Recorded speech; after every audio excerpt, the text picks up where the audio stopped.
o significado e a prática da vida religiosa eram o foco de Jesus nos milagres relatados no Evangelho de Marcos, capítulo 7 e 8. O seu objetivo era distinguir a verdadeira fé dos meros rituais religiosos. Você é bem-vindo a mais esse estudo do Evangelho de Marcos. Nos dias de Jesus, os judeus estavam muito preocupados com a pureza ritual.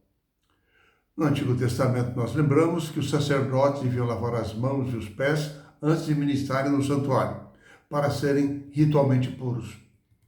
Além de que eles se tocassem algum cadáver de animal, determinados alimentos ou mesmo pessoas doentes, eles tinham um ritual de purificação a cumprir. No período do ano 400, no final do Velho Testamento até os dias de Jesus, as práticas da purificação foram sendo estendidas para o povo em geral.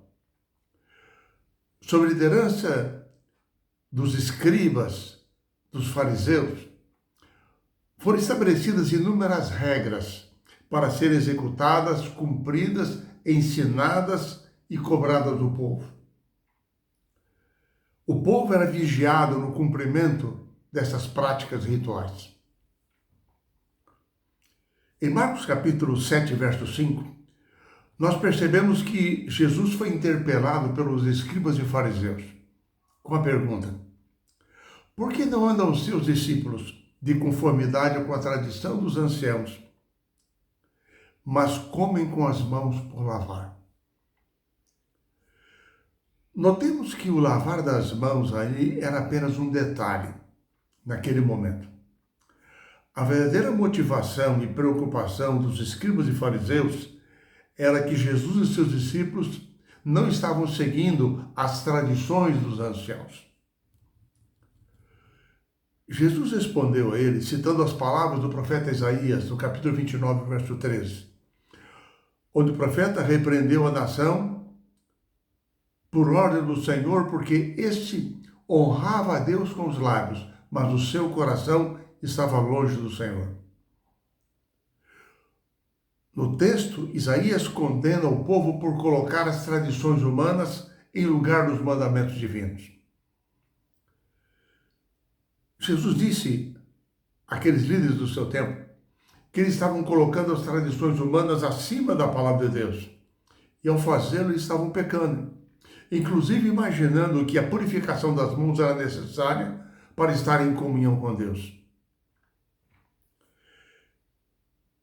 Quando nós entendemos o contexto da discussão entre Jesus e os fariseus, nós inclusive não temos problemas com o verso 15 do Evangelho de Mateus, capítulo 7, que para alguns é um texto enigmático que contrariaria Levíticos 11, onde Deus fez diferença entre animais limpos e impuros, porque nesse texto Jesus diz: nada há fora do homem que entrando nele o possa contaminar, mas o que sai do homem é o que o contamina. No contexto, nós percebemos que Jesus, através de todo o capítulo 7, tinha acabado de defender, do verso 6 ao verso 13, os ensinos de Moisés.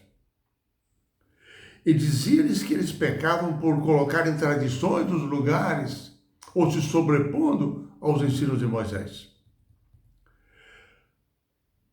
O que Marcos está relatando no capítulo 7, verso 19, é que ele está dizendo que, ao dizer que Jesus purificou todos os alimentos, não é que as leis alimentares foram abolidas, mas que as tradições a respeito da contaminação pelo toque eram inválidas, de acordo com o que Jesus estava dizendo.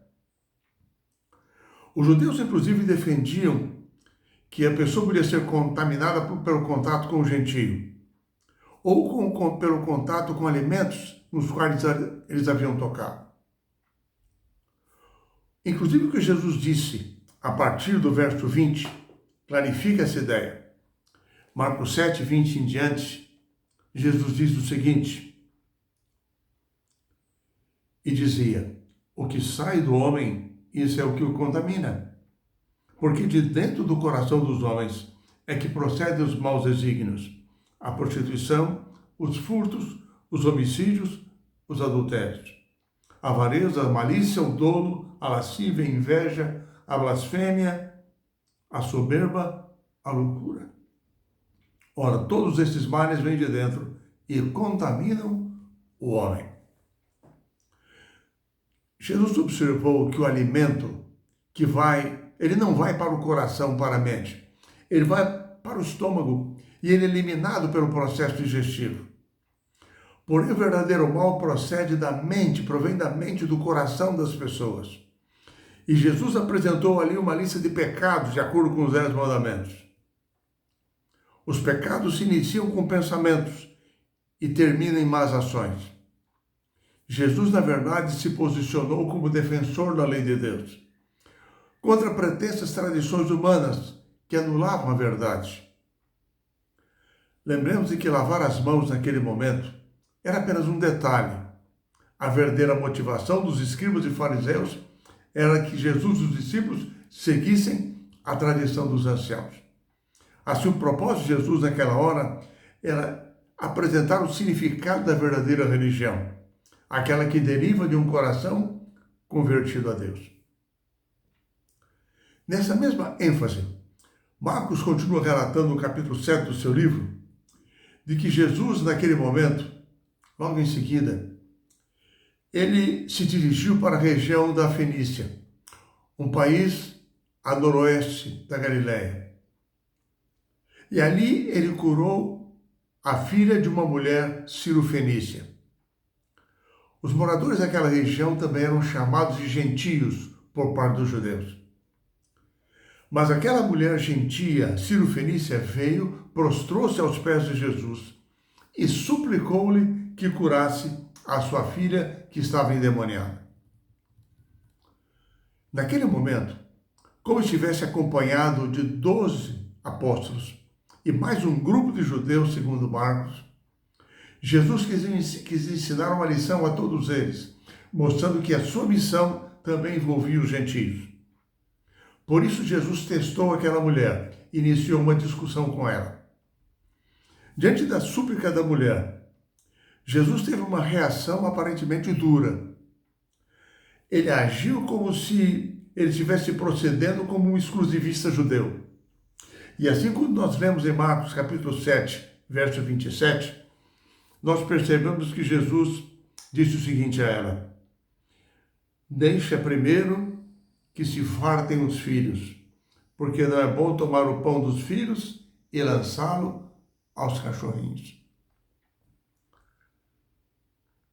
É impressionante como, naquele momento, aquela mulher se sentiu enquadrada como uma gentia, menor, de segunda classe.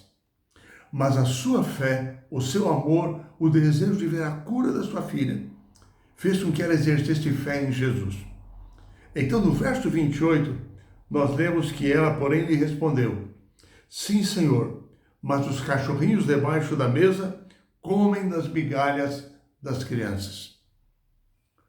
Aceitando a sua condição social inferior, mesmo sendo comparada aos cachorrinhos de uma casa, que comiam das migalhas e caíam da mesa, nós vemos que ela reivindicou o direito de comer das migalhas dos milagres de Jesus, manifestando a confiança que poderia ser alcançada por um milagre de Jesus, por menor que ele fosse. Assim que quando lemos o verso 29, percebemos que então lhe disse Jesus: por causa desta palavra, podes ir, o demônio já saiu de sua filha. A lição comenta bastante esse quadro, mostrando que Jesus estava mostrando ali que aquela mulher era digna da compaixão, do cuidado de Deus, da sua atenção. E assim Jesus curou a sua filha. Jesus não fazia acepção de pessoas. Mostrou que as suas bênçãos, os seus milagres se destinavam a todos. Outra lição ensinada por Jesus é relatada em Marcos no final do capítulo 7. mostrando que Deus pode reverter qualquer situação desfavorável que impeça alguém de ser feliz ou mesmo de servi-lo. Quando saiu da Fenícia, Jesus fez uma longa viagem contornando todo o norte de Israel, até chegar novamente a Galiléia. E ali foi suplicado que ele curasse um surdo e gago. A perda da audição isolava da sociedade aquele homem. E não podendo ouvir, ele não havia aprendido também a falar corretamente. Compreendendo a difícil situação em que aquele homem se encontrava, Jesus restaurou a sua audição e o capacitou a falar. De modo muito curioso, Jesus colocou os dedos nos ouvidos do homem, cuspiu e com o cuspe tocou na língua dele.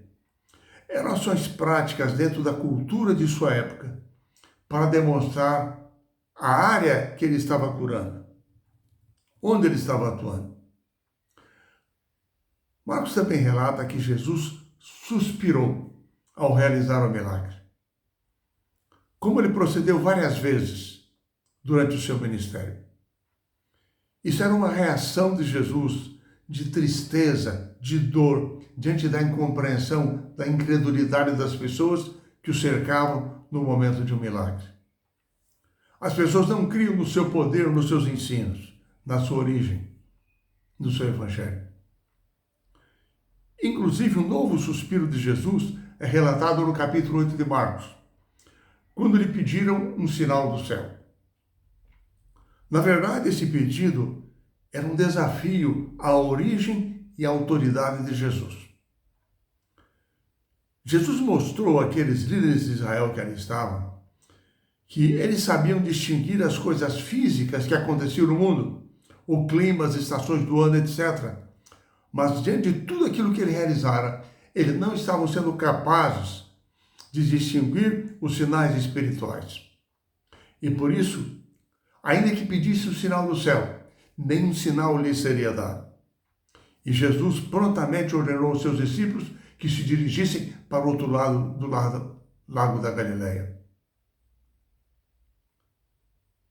Quando os olhos de alguém estão fechados para as realidades espirituais, mesmo os sinais do céu são incapazes de convencê-la das realidades a respeito de Deus. Os milagres não são suficientes para convencer os incrédulos. A luta de Jesus contra a incredulidade em seu tempo, ela estava presente naquele momento, mas ela continuou ao embarcarem no barco para atravessarem o lago. Prosseguiu já dentro do barco, porque os discípulos estavam tão ocupados em prontamente atender a ordem de Jesus, partir rapidamente para outra margem do lago, que eles não levaram pão para a viagem. E perceberam isso somente quando já estavam a caminho e ficavam preocupados. Jesus disse que eles não se preocupassem com a falta de pão. Então ele lhes disse algo aparentemente estranho. Em lugar disso, disse Jesus, guardai-vos do fermento dos fariseus e do fermento de Herodes. Eles não entenderam. Mais uma vez, falavam de pão e agora Jesus lhes falava de fermento.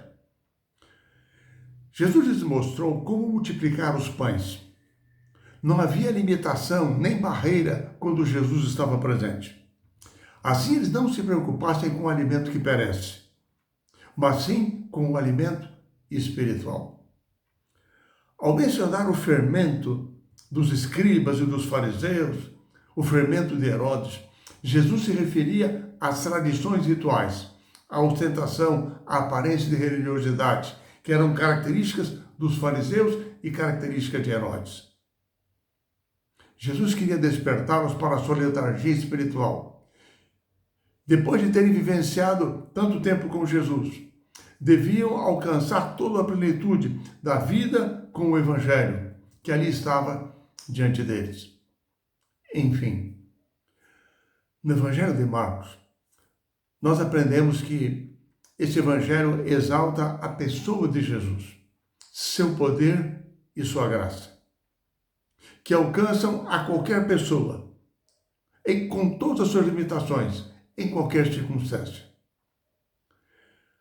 No Evangelho de Marcos, nós percebemos que todas as pessoas que exerceram humildade e perseveraram com fé, experimentaram a cura, o perdão e a paz de Jesus.